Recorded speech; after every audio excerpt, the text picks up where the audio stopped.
In the last video I did, I was having some problems with the secondary air injection sensor right here.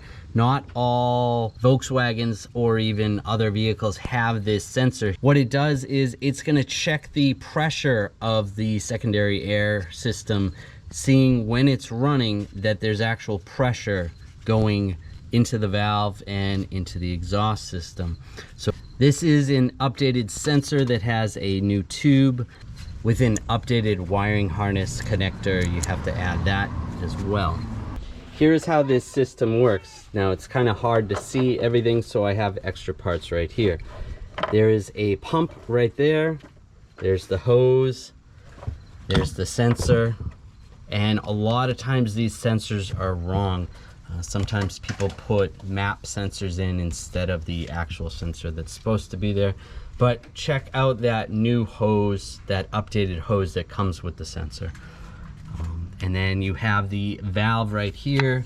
There's a port right there and also a port down below. So it goes into like two different banks. You can see on the back, it goes through this tube right here. And then on the bottom side, it goes into the engine where it's bolted up down there. So that's kind of how that works. So some things you want to check out. If you can turn the pump on and you can spray the pump with some soapy water, you can see if there's any air bubbles leaking. There is a seal right here, and I actually resealed this one, and I actually got more pressure out of it with resealing it.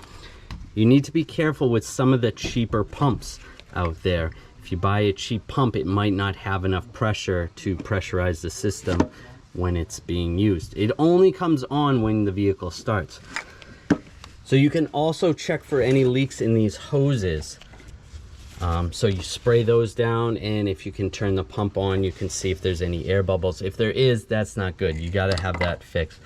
It's not going to work right if there's any leaks in the system.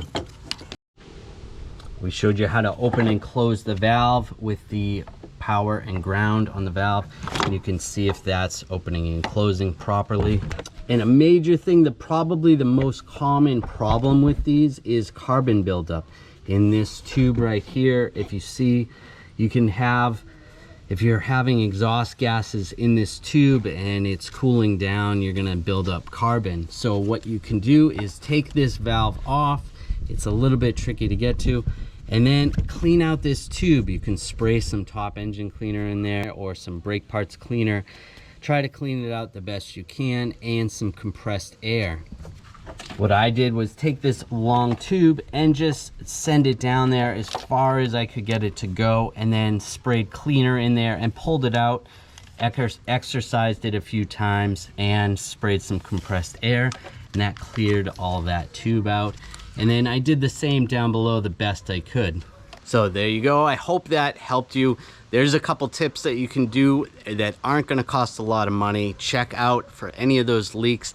See if you can reseal that pump. Maybe that'll get you by for a little bit longer, or get a decent pump. And also cleaning out that carbon definitely helps. I know these are hard to diagnose. That'll give you a little bit more insight to what's going on here and hopefully fix your problem.